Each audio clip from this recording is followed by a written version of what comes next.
Hey, what's going on, everybody? This is Pete, and this is Beyond the Crete podcast. We're super excited for another amazing episode.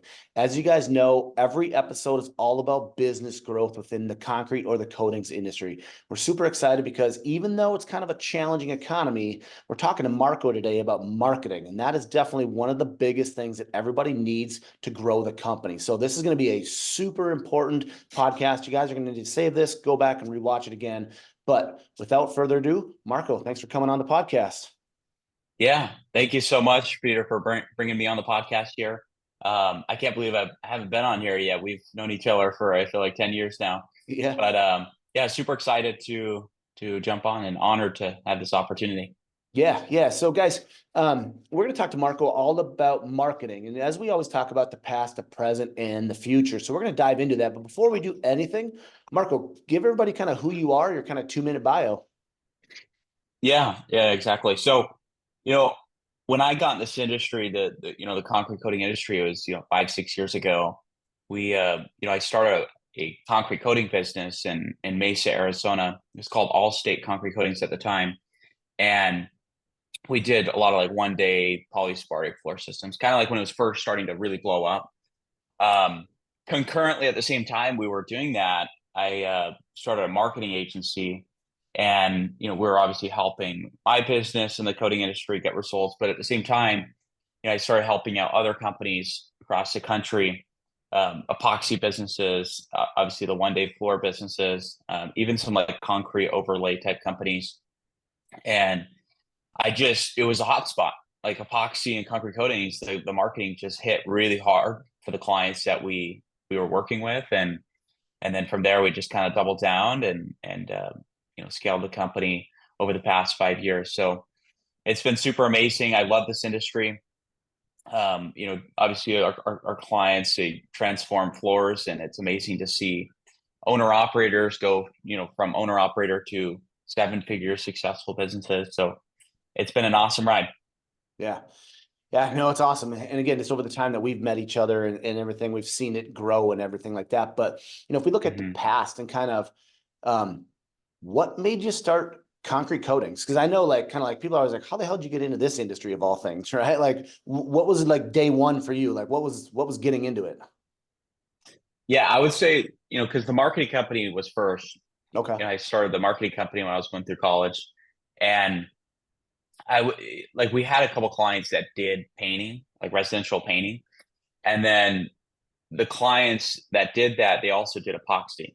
And so we were running Google ads, we were running Facebook ads for that client. And if I were to take, the dozen plus clients that I work with and compared and analyzed like which one I would really want to like work with more of those type of companies, I was like, okay, I really like this painting and epoxy industry. Like, for some reason, the results were just amazing. I liked the product. I thought it was unique. It was different than roofing, plumbing, and all these main industries. And so that's how I kind of started to double down on that industry specifically. And it was just results, man. Like, we were doing amazing for this one client, and then I was like, well, we could do this for other companies. Yeah. Yeah. So when was that kind of that transition from I own a coatings installation business, right? You're trying to scale that. You're scaling it. You're stepping out of owner installer on the floors and then into like marketing. Like, how did you kind of, obviously, it sounds like marketing was taking off dramatically. I would assume your install business was doing the same, but how did you kind of like, all right, I'm going to slowly maybe scale marketing versus like the install side? Yeah. So I actually partner with a company called Service Legend. We grew that company, and my old business partner had a concrete coating company as well. So like, we were heavily involved in the process of the concrete coating, and then also the marketing. It was difficult trying to do both, right? Just like growing any company, especially in the first 5, 10 years of any business, like it's hard to do two at once. Like, it's definitely not recommended Yeah. by the experts, right? And I will tell you that I just saw the marketing industry a little more lucrative, just a little bit better economies of scale. Mhm. And that way we just started to double down on the marketing side rather than grow the coding even more, because we already had proof of concept. We already seen it, grow and get to a certain level that is presentable. And so, at that point we're like, well, let's just, I wanted to just to scale the marketing company at that point. Yeah. Yeah. And you can definitely tell to see by talking to you. I mean, that's marketing's more of your passion than doing floors, right? Yeah. I mean, you definitely follow Yeah. your passion. I mean, no doubt. So, I mean, people can see it, Hmm. especially when they meet you in person and everything. So, I mean, that's a huge thing too, because obviously you got to like what you do. So, Yeah. 100%. It's more of my forte. And, you know, that's what I would say focus on. Like if you're an operator in the field and you run an epoxy business or a coating business right now, like what are you good at? Look at what you're good at, focus on that and hire for the other things if you have the budget, you know, because the last thing you want to do is do the things you suck at, and then it's a burden on the company, you know. right. Yeah. Yeah. So I coach a lot about, hiring people smarter than you, right? That's pretty obvious, but also hiring for the stuff that you don't want to do, you're not good at. And so if you're a kick-ass installer and that's where you want to be, there's nothing wrong with hiring an ops person to go and run your business reality, even though that you're the owner. And if you just don't want to install, the fastest way to grow your company is get off the install side and go do your sales, marketing, and, back end detail business. And Correct. so I think those are the details for an owner operator. They really just kind of have to understand what they good, what they suck at, and what they don't want to do, and then hire to fill those positions. And then the business starts to scale. Yeah. Yeah. And if you don't like any part of it, then you got to learn to suck. Like there's going to be there's going to be things you don't like. I've seen coding businesses, clients of ours over the past couple of years or whatever, like go from doing everything, like wearing every hat in the business, to running a multi seven figure company with salespeople, with appointment setters, with team leads, with management, like operation, maybe like a production manager that manages the crews, and it's possible. And then I also see companies where the owner is really good at sales, and that's just kind of what he sticks to. And Yeah. he'll hire an operations manager for the actual jobs. But whatever floats your boat and whatever can help you grow. Yeah. So let's touch on that a little bit. Like when you talk to your clients and stuff about growth and everything, like, do you see a lot of, say, owner operators that are maybe nervous or scared to hire an employee, right? Like, oh crap, now I got a $50,000, $80,000 salary or something like that. Like, if it's just them, they're like, okay, but when they make that first jump to commit to hiring, say, sales guy, like, what are you seeing out there? How do you talk to your customers about actually making that jump? We need predictability, right? So like if you're going to hire, let's just give an example of myself. Like if we're going to grow Coding Launch, our company, and we want another, 5 marketing account executives that, have a salary of almost $100,000 a year, like you have to budget for that. Otherwise, you're going to go out of business, right? Or, it's going to be sketchy. And so what I recommend is you have to have a predictable revenue, which means in the coding industry, you need jobs predictably. Like you need to be able to turn on the faucet and turn off the faucet. And if you can't do that in terms of like a marketing and sales side, then it's going to be super difficult to just grow in general, right? Um, Now, let's say you need to hire a salesperson because you're not good at sales, but you're at that level where like even you wouldn't be able to feed that salesperson enough appointments to keep their commissions full and keep them making money. That's just the jump. Like the reality is you're going to hire a salesperson, you have to keep them full, which means you need to turn on the faucet and have a predictable stream of leads, predictable stream of appointments, so they can sell more floors. Yeah. And so what I'm hearing, and I agree with all this, is when you're going to scale, right, you're going to at a point, say, owner operator, that either you're not good at X or you can't handle it. You got to bring on, say, Mhm. salespeople. No matter what, you have to increase your marketing spend or ad spend because they need to make sure that they're running more leads, like closing more jobs to pay for themselves and grow the business. I mean, that they kind of go hand in hand, right? Yeah, yeah, absolutely. And the marketing doesn't have to be difficult. Like it doesn't have to be rocket science or this thing that is super confusing that nobody wants to talk about. It doesn't have to be like that. There's so many resources out there nowadays, Chat GPT, Google, like there's so many things nowadays to help you simplify this leg of the business, because it really does make or break your company. Like whether you have a predictable flow or not is going to be, a deciding factor in how much you're going to grow, how fast you're going to grow, and whether you're going to maintain what you currently have, right? In the coating industry, one of the things that I've noticed is, just analyzing these businesses is you have, I mean, especially on the residential side, it's not a super big average ticket. So your average job is, let's say, $3,000 to $5,000, and you do this in 1 day or 2 days.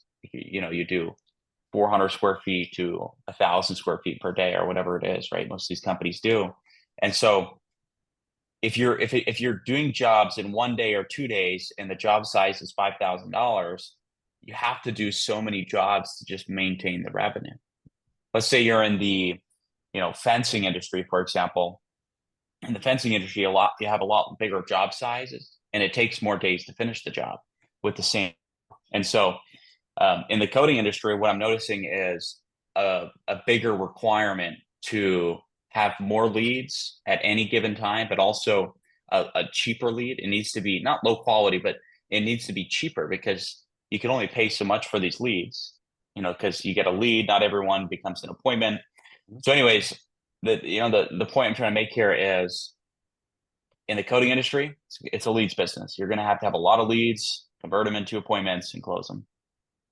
Well, let's jump into that right now, because currently dive deep into what you're doing, obviously coating launch and everything like that. So we kind of talked about a little bit of the past. Obviously we know about Service Legend and Ryan and everything like that, and then kind of making this transition now and really diving deep in a little bit different way, actually a lot different way than what you were doing before. But like, what is coating launch? What are you doing? And kind of what are you guys actively working on right now?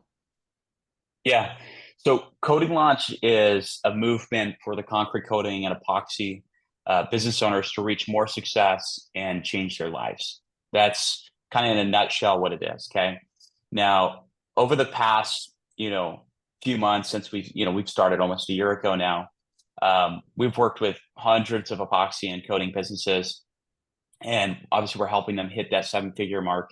Just kind of looking at the data, this industry is made up of mostly smaller businesses, around, I'd say, 250 grand a year to about $1 million a year. Most of the industry is kind of in that range. And so there's a lot of opportunity to make a big impact when, taking companies that do 500 grand and getting them to $1 million, right?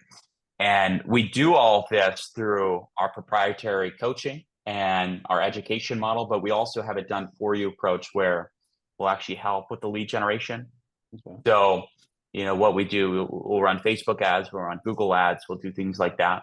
But we mainly stick with the, paid advertising and, the coaching and education side of it. Okay.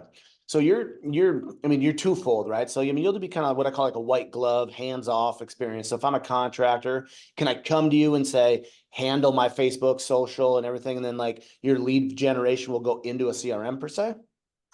Yeah. Yeah. So most of the clients we work with, every client actually is on a CRM, and we don't set them up on that CRM. And the reason for that is we don't want them like tied to us in terms of their whole CRM. A lot of people use like High Level in this industry, which is not a bad thing. Like High Level is good. We use it every day. But if you're a company, I think you should set your own High Level account up. But what we do is, on our launch calls, we'll just run through, okay, well, here's the basics of a CRM. What are you on right now? And is it scalable? That's it. Like, we don't care whether you're on Drip Jobs, House Call Pro, you could be on Service Titan. We don't care. We want you to be on something scalable that's not a headache. And, that's what we'll talk about that. And we'll make sure you're on something scalable. Okay. And then on the other kind of flip side of that, the coaching, again, you don't have to give away any secrets or anything, but like the coaching and stuff like that, is that scalable, like scaling coaching? Is it marketing coaching? Or like, where do you kind of draw the line, or like, where do you kind of like hold their hand a little bit to make sure that, they obviously are seeing growth?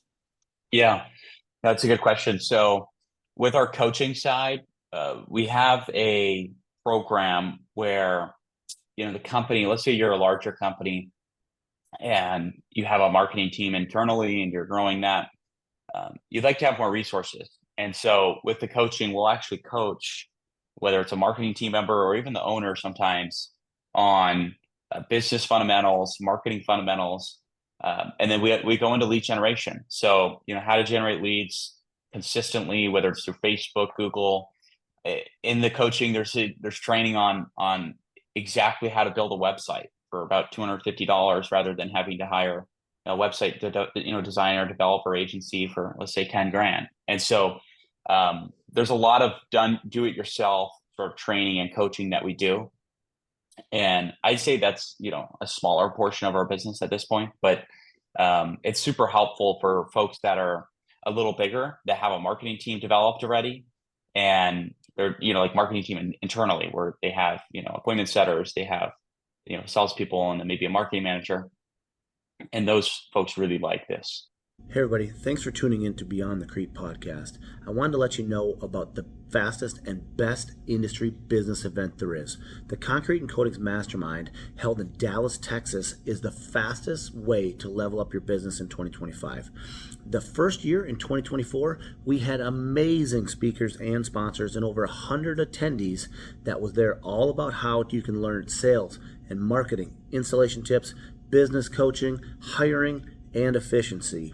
And then on day 2, we were over at the Valent Supply Shop, all learning about stains and sealers. Well, this year we're doing it again, even on a bigger scale. So save the date. It's February 24th and 25th, 2025 at the same location on the Levy Event Center in Dallas, Texas. This year we're doing it even bigger. More speakers, more sponsors, all about how you can grow your concrete or decorative concrete business in 2025 and beyond. Monday the 24th, we're going to be learning all about business and how you can learn in all the areas that we talked about, plus more. And on the 25th, we're going to go back to the Valent Supply Shop and learn even more hands-on tips and tricks from some of the leading industry professionals. So we're going to be learning about coatings and overlays and stains and sealers. Everything that you're going to want to learn from the installation and the business side is comprised in this 2-day event. So if you guys want to level up in 2025, click that link in the description below and get your tickets today. I will see you guys in Dallas, Texas. Nice. And so again, this is going to be maybe a little bit of a subjective question, is based off of geographical people where you're at, but general rule of thumb, 10% should be spent on your marketing based off of your revenue. Are we still seeing that nowadays? Or are we going up or down from that? Yeah, I mean, it's getting more difficult for sure. I still see it with some of the clients, we work with, that track it very heavily. I'd say it's getting closer to 1 to 10 with ad spend. So pure ad spend to return. Whereas, like, if you were to add ad spend, marketing retainers, truck wraps, and then see if it's 1 to 10, it's becoming a little more difficult in that regard. Maybe closer to 15. Sure. But that just means you got to price right. And that just means you got to buy your products right and shop with companies like Valence, and make sure that you have everything set up properly. And you look at, like, how much does it cost to actually do an average job? I would argue most contractors don't look at that. Like, they're not looking at their P&L. They're not looking at their cash flow statement or their balance sheet. If you can just read those 3 statements, your P&L, your cash flow statement, your balance sheet, those 3 things will tell you everything you need to know in the company. And then also, if you're, let's say you're doing a job and, you do residential, your average job is always 500 square feet, let's call it. Like, figure out exactly how much it costs to do that job in terms of product, in terms of labor, and then look at all your overhead expenses. And then it'll tell you, like, whether you can actually spend 10% on marketing, because a lot of people probably aren't set up to do that. But you got to allocate that if you're looking to win more business from online, which is going to help you grow faster. Yeah. And are we still seeing, Facebook or social most likely is probably your best lead source? Yeah, Facebook has been really good. It's always been really good. And I personally believe Facebook is the best platform to win concrete coating jobs. We've spent millions of dollars in Facebook ads and Google. So, I'm not biased towards one or the other, but I will say, I will put more budget in Facebook, just because the cost to acquire a client is cheaper. So, like, the cost to get a client on Facebook ads will always be cheaper than Google right now. Yeah. And Facebook, you can create the market. It's a disruption marketing platform, whereas Google is all based off of volume. You can only show up on Google if somebody searches for garage floor coatings or epoxy coatings or concrete coatings. Whereas on Facebook, you can create the market. You could, let's say you're in Charlotte and there's only so much demand for concrete coatings. When you post ads and you post videos that create the market, you kind of start to get your own customers through that. And, and Facebook in that way is going to bring a different type of lead. That's why a lot of people say they're tire kickers. These people don't answer the phone and the whole 9 yards, which I'm sure we'll talk about. Yeah, well, that's just it. So, I mean, again, so that kind of brings up another point where we look at cost per lead, right? So then we obviously have cost per lead, then you have cost per ran appointment, and then cost per closed job. And, we talk a lot about that, and then we talk a lot about, job costing out. I just did last month of a big coaching program of everything you just talked about with understanding numbers, so you can actually figure out where your percentage is, and then figuring out, hey, this is where you need to be priced at. 'Cause I think a lot of people, there's a lot of weird, I'm going to call them low ball pricers out in the industry right now, but those guys are going to be gone by the next year because they're not making money anyways. Like, where do our solid companies need to be priced at to be making enough significant profit so you can invest back into the business? And again, like you said, people aren't tracking that as much, but what they are tracking is I get 100 shitty leads and I can only run 5 of them. Right? Like they get upset because they're like, oh, I'm getting all these leads, but they're all junk leads. Like, how do you customers kind of handle that? Because that's not always them, right? Is it a marketing issue? Is it an ad spend issue? Is it just kind of something that's going to happen? Or yeah. And like I said, we've spent millions of dollars in ads and we've generated millions of dollars in revenue. And, for the clients we work with, and I see exactly what's happening here. There is bad leads. There is good leads. There's warm leads. There's hot leads. There's cold leads, right? And with Facebook ads, not every lead is going to be good. The expectations need to be set right. Not every lead you're going to get a hold of. Not every lead is good. Not every lead is just going to say, what's your price? I'm ready to buy it, $10 a square foot. That's just not reality. And so if you want, this is an if, right? If you want to grow the business, the coating business specifically, and get it to 2 million a year, 3 million a year, you're going to have to learn how to sell Facebook leads. That's just reality. Okay. So now that we've started with that, we know it works. We've accepted the mindset of Facebook leads working. Okay. But now we're moving into okay, what do we do? What are the steps to actually getting this thing to work for my coating business? And, let's just give an example here. Let's say you started working with a marketing company. You got 100 leads in a given month, $20 a lead, $30 a lead, somewhere in there. And you only converted 4 of them into appointments. So 4% into appointments. And then you converted 1 into an actual job. Okay. And you've spent, nearly $10,000, let's say you burn a lot of money in this, right? You got to look at the process here. You've got tons of leads, only 4 were set into appointments, 1 closed. Was it worth it? No, it was not worth it. You spent a lot of money and got nothing except for 1 job. So we got to start looking at what are the bottlenecks? What are the biggest, I'm really big on what is the biggest constraint? What is limiting this thing from working? Okay. And so if you were to track the numbers, okay, well, what's the biggest constraint here? It's that you have a 4% conversion rate to appointments. Okay. And I guess a 4% is super low, but if you're getting 4% on appointments, we got a problem, right? This could be a lead issue. This could be a conversion issue. It's one of the two or both, right? You would agree. And so now you move into a stage where it's okay, well, let's as a company, let's make sure we're having some self accountability on what we're doing to convert these leads. So what are we doing from a follow-up standpoint? What are we doing to build value? Are we using scripts? Do we call the leads right away?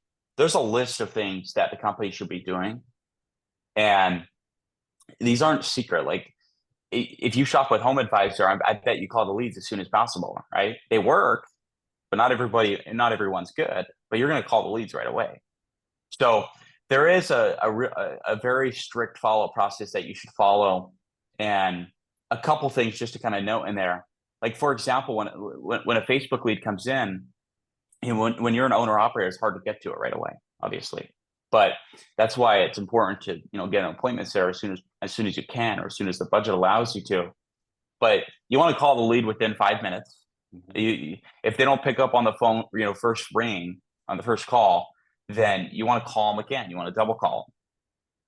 It shows that this is actually something. It's not a spam. The other thing is answer rates. Like, I don't know what you see, Pete, but the answer rates between 3 and 6 p.m. local time are always much better. Yeah. So if you're going to try call back between 3 and 6 p.m. So there is a long list of things. I could sit here for an hour about things you should be doing from a conversion standpoint to maximize the leads that you're getting.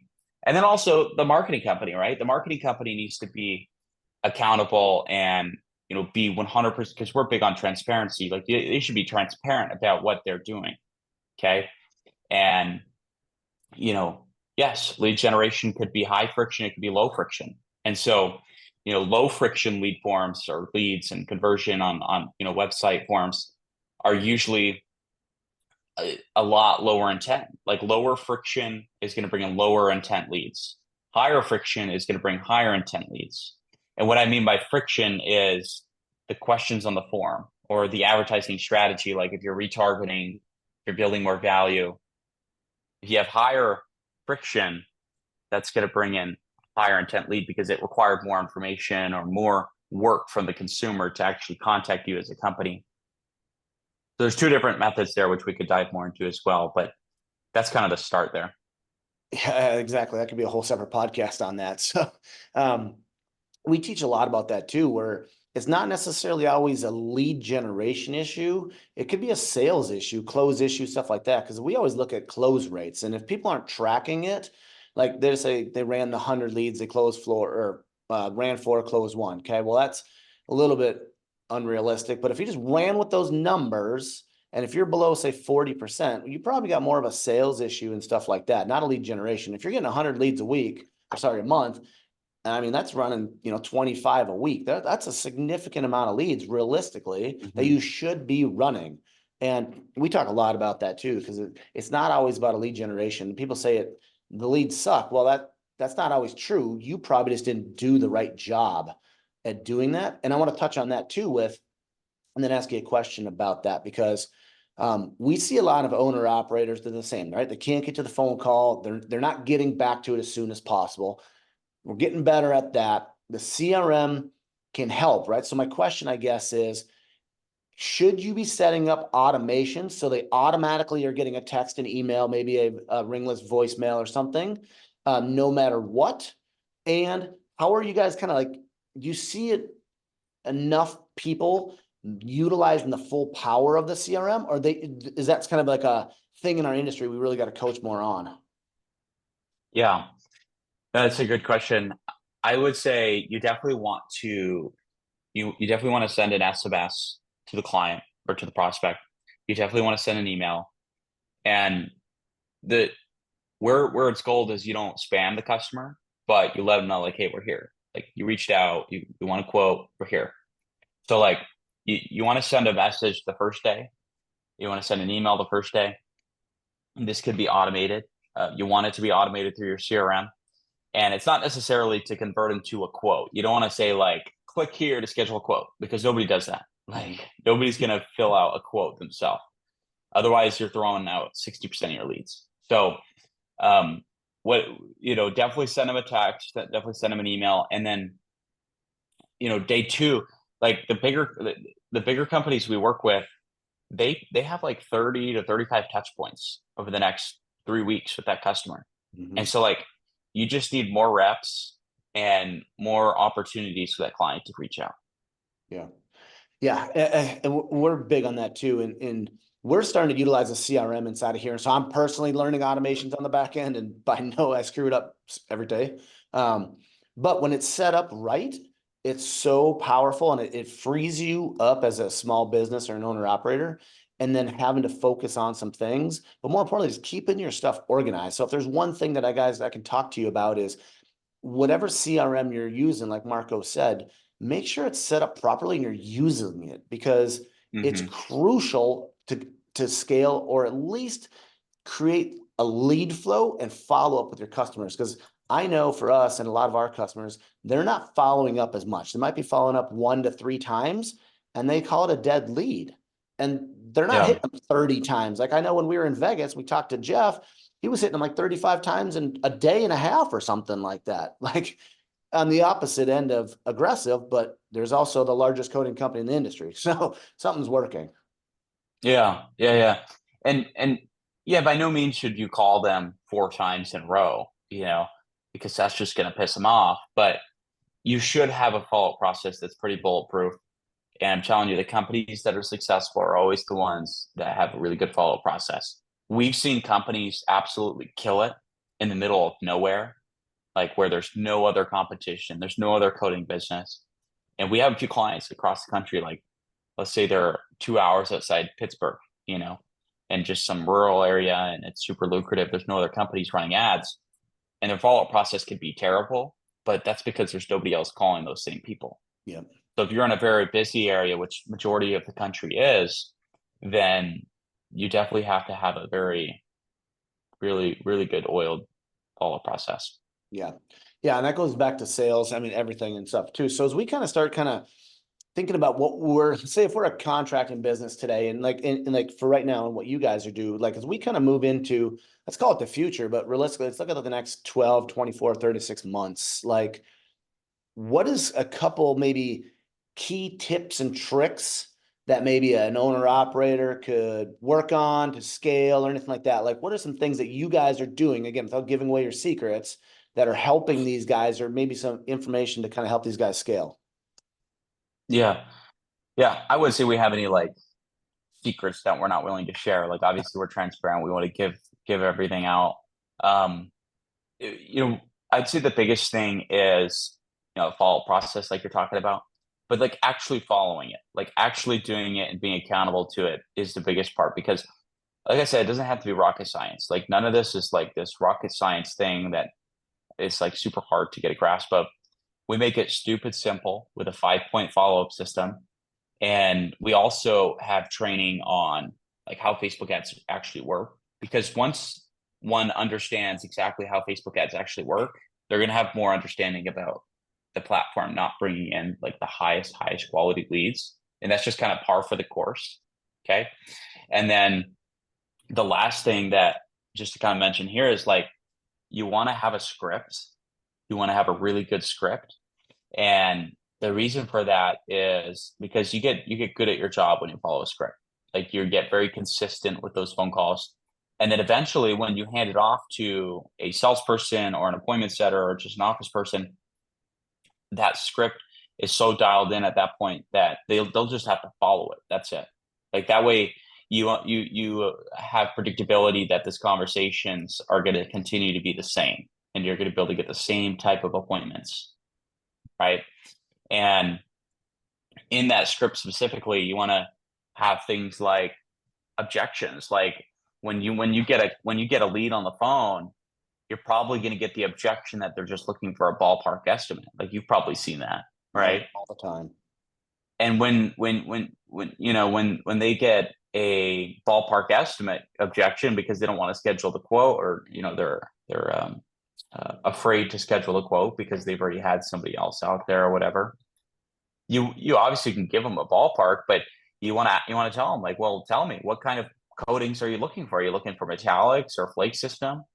Right? Because oftentimes they'll ask you that question before you even understand more about their project. Mm-hmm. Like, so you kind of want to flip the script a little bit and say, hey, like what type of coating are you looking for? We could totally help you out here, And then you could dive into, okay, well, a typical flake job that's, 2-car garage is anywhere from $2,000 to $5,000, depending on a few things. But what's the condition of your concrete? And you get them talking about other stuff now, and you can start building rapport. And, as you do all of that, then towards the end, after you have a nice 5-10 minute conversation, then you could roll into, okay, well, Mr. Customer, typically what we do here is we'll schedule, a free assessment where we can come out there and give you a quote on your concrete for this flake system. What day next week would you be available? So now you move away from like quote, quote, quote to more value, but you still gave them a little bit of a ballpark. Yeah. We do that even on our end. We call it like basically fact finding or interviewing the customer realistically. And we teach a lot about that too, is, asking the right questions, because sales is realistically about gathering information, because chances are they're going to want that ballpark. But if you ask the right questions, they're going to tell you their pain point, and then you're going to be able to solve it. They're going to tell you their project, but they're not going to know the details: moisture content, stem walls, stairs, cracks, right? Like there's a lot of details in our job that they don't fully know about, whether they think they do or not. And then you're just quantified yourself to basically, hey, I now have to come out and give you that estimate. And they can't really object to that, because they know that there's more than just a price. Yeah. I think that's huge in education, to your sales team, whatever it is, and doing that type of stuff. Along those kind of lines, I was listening to some AI summit with Danny, and Dennis Yu and stuff, last week or a couple weeks ago now. As we move into kind of the future and stuff, what are you kind of seeing with AI or anything like that? Are you kind of dabbling into some of that? Obviously, we know ChatGPT and Gemini and stuff, but is there maybe some stuff on the back end, maybe some software that you guys are either implementing or know about that people should be looking at? Yeah. So we do a few different things. We recently, somebody was telling the internet that we were doing like chat GPT ads, like all this other stuff, which is just crazy. But the what we do is, I mean, we use a couple of different platforms that will create video ads that are completely AI generated video ads. And sometimes you'll give it some content. You'll say, hey, use this picture, use this video, but create a video ad for this company in this area and say XYZ in the script, and what we have nowadays at our fingertips is a lot different than what you had, 5 years ago, marketing. So it's just a different ball game, right? You have resources. I think you should use them.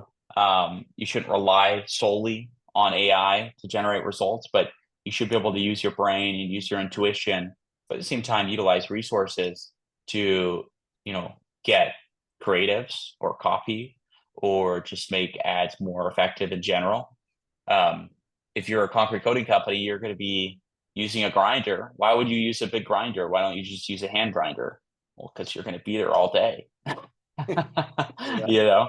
Like you're using a bigger grinder because it's more effective. And so it's the same thing we do. We use some platforms to be more effective with what we do, to get the client better results in a quicker amount of time.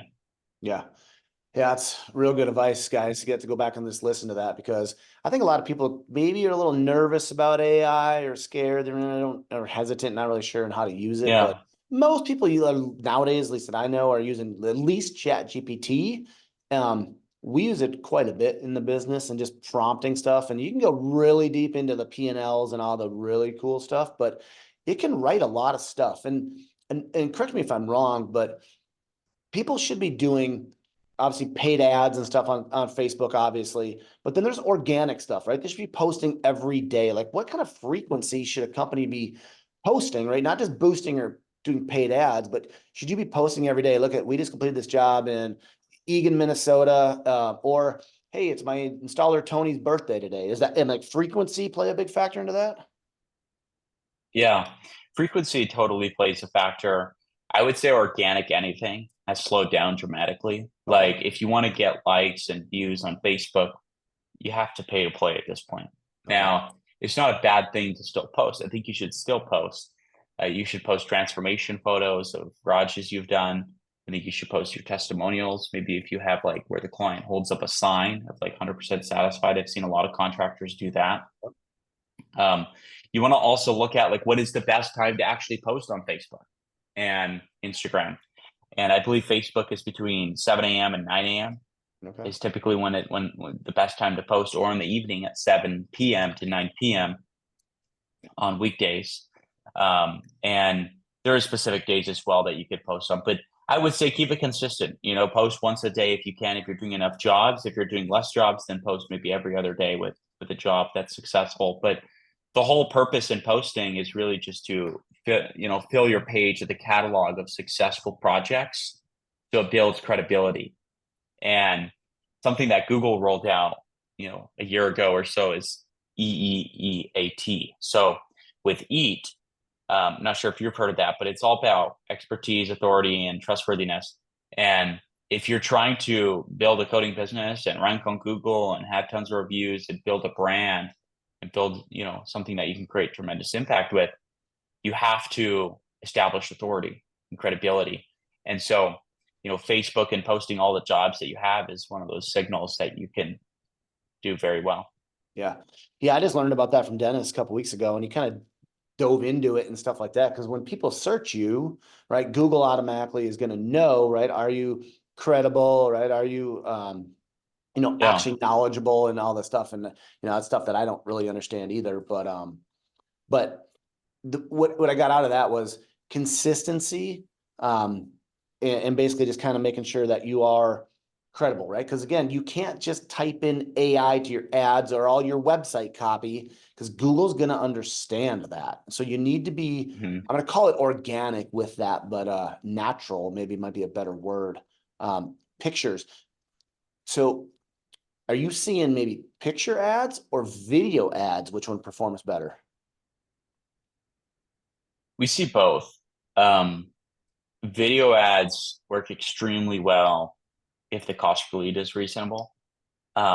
Image ads, typically cost per lead is always lower, but it doesn't mean the quality is better. It doesn't mean that the actual lead is going to be higher intent. So I recommend to our clients both. Give us videos, give us images. We'll test both, and we'll just compare it. We'll see what does best and focus on what does best. Yeah. Okay. So kind of as we wrap up, guys, Marko, like, what are you guys doing at Coding Launch to kind of position yourself, as a market leader and stuff, and kind of capturing, leads and new business and stuff? Because it's a unique time in the environment and stuff, right? We know some of that, but like going forward, where are you guys kind of going? Yeah, no, that's a good question. So, obviously we're going to keep doing what we're doing in terms of done for you marketing, with our coaching and education side. We continue to update our trainings. So, all our clients get access to our trainings, and we continue to update those as the industry evolves and becomes more of a professional industry. And I'd say the biggest thing that we have is, since we work with a lot of bigger contractors that have, 3+ crews in this coding industry, we're looking at a lot of the data side. Like, we're comparing and, we have a lot of data on what it takes to become that company with 3+ crews. Because again, most of the industry is the smaller, like 1 crew owner operators. And if they're trying to get to 3, what helps us understand how that's possible is we look at the data. Like, what we have a lot of data around the clients that have 3+ crews. What are they doing? What does their marketing look like? How much are they spending in marketing? How much are they spending on product and material and all of that good stuff? So we can start to figure out like how to position and teach the smaller companies to become more like them. Yeah. So that's our focus over the next, year or two, just to continue to grow in that aspect. Hey everybody, I want to let you know about another amazing opportunity that we have. If you are looking to grow and scale your business in the future, the CoatMaster Labs is the fastest way to do that. It is a 12-month business mastery class. Every month we dive into a different topic. So this month we were talking about how we're going to envision the next 30, 60, 90, 180, and next 365 days of your business future. So if you're looking to add another trailer, add people, sales, marketing, or just scale your flatwork company or your decorative concrete business company, this is going to be the fastest way that you're going to do it. Come join a growing community of like-minded individuals who are going to help you level up. Click the link in the description below for a 30-day free trial. If you are looking to scale and grow your company, this is the program for you. It is dedicated to the concrete and the decorative concrete industry with professionals who are there, who have been through it, and who have grown companies that we're here to help you. Click the link below, get your 30-day free trial, and I'll see you soon. Yeah, no, I love it. And again, most people probably watching this to really kind of know me, my why. My why is pretty much is taking somebody out of a W-2 job, providing them the skills, the training, resources, tools, products, coaching, knowledge to then go have a 7-figure business. And that's, realistically what we kind of try to do here, and what I've done for 15 plus years now. And it's a passion of mine to be able to give that to somebody. And we look back at our track record and say, hey, all right, we've trained X amount and X amount has done, $1 million plus in, say 12 months or 16, 18 months, right? So, I mean, we're building those numbers off of facts and you're going back and taking all that data. And again, me, where education is incredibly important, and that's educated from the customer to contractors to and everywhere in between. And one of the things that we do, and I'm super grateful that you were there and able to speak, was the Mastermind, obviously down there in Dallas. So we are doing it again. Love to have you back again in 2025. So you guys will start hearing more information about that and some coaching programs and stuff like that. So my last question before we get out of here, how important do you think coaching and mentorship, whether it's in the industry or getting coaches outside the industry, masterminds, right? Like knowledge, like what does that actually do to a business? Yeah, I think it's it's a big question. You have a lot of coaching companies starting up. You have a lot of education out there, and if you want to transform your business, of course, it's going to require information because the people who are more successful than you, and you shouldn't be comparing yourself, but the reality is there's more successful companies out there, and if you want to be like them, it's going to require information. Like if you have a higher information flow, you're going to be able to get there a lot faster. That's what I've noticed. Like the folks that take up all your time and ask every question possible, and they go around, like those are the people that are growing really fast because their information flow is a lot higher than other companies. And so I think it's a big deal. I think it's a big mindset change as well. It's a big mindset change in terms of expectations on these platforms and what to expect from each one of them, and what's the name of the game? Like what do you have to do to actually win here? And the last thing I'll say is there's companies that we see don't grow, and the companies that don't grow, what I've noticed is they just kind of walk into all of this with trying to prove that it doesn't work. They're trying to prove that, like, it's confirmation bias. Oh no, I know it doesn't work, so let me just work with them to see, okay, I'm going to prove to myself and them that this is not going to work once and for all. And I'm telling you, there's people that do that, and it's just the worst place to be in because you're not open-minded, you're not open to new opportunities, and you need to switch your mindset from that to, okay, this can work, this will work if you follow the right process, and let's dive into it. Yeah, that's awesome. So I agree, and we see the same thing with people that are deniers before believers, and it's a tough place to be in your mind. We all do that though. Like we all do that. So it's normal. It's normal. It's just a product of previous marketing that you've probably done, or it's a product of another situation. So it's normal. Yeah. Well, off topic, like I was listening to another podcast all about mindset and stuff, right? I mean, it's our own mind, but we're also, even our customers, say that homeowners, right? We're actually purchasing based off of our last purchasing experience. If a homeowner had a bad purchasing experience, say buying a roof, they're going into the garage floor coating saying, I'm going to have a bad experience. They might not, but they already got that pre-notion of saying, I don't like this guy because my last guy screwed me or something like that. It's a tough place to be. Yeah. So, all right, guys, let's wrap this up. Marko, where can everybody find you guys at? Yeah, just go to coatinglaunch.com, coatinglaunch.com. And, you can find the resources on there. You can find our videos, our trainings, and all of that good stuff. We do have a guarantee. Obviously, it's not our first rodeo. We've been doing this for a long time. We have a guarantee where you could add an additional $25,000 in sales in just 8 weeks of using our system. So, it's not for everybody, but you could always reach out and see if this is something that you qualify for. Yeah, guys, that's great information, because click on the link. It'll be in the description below, and at least have a conversation with Marko and somebody from the team just to see if it is a good fit. Because if you guys are looking to scale your business, The number one thing I'm going to tell you guys is it has to be advertising, marketing, branding, right? We'll kind of three separate topics, but we'll kind of group that all together. In lead flows, you need more leads than you think you do. It's just the fact of it. And that's going to be huge. So guys, huge shout out to Marko. You're going to want to go back and replay this because there's a lot of information in there, and then reach out to the team and set up an appointment to try to see what it can take to kind of help you guys out. So Marko, I really appreciate you coming on. Love to have you back. We could deep dive into some of those other conversations that we talked about. And again, thanks for coming on.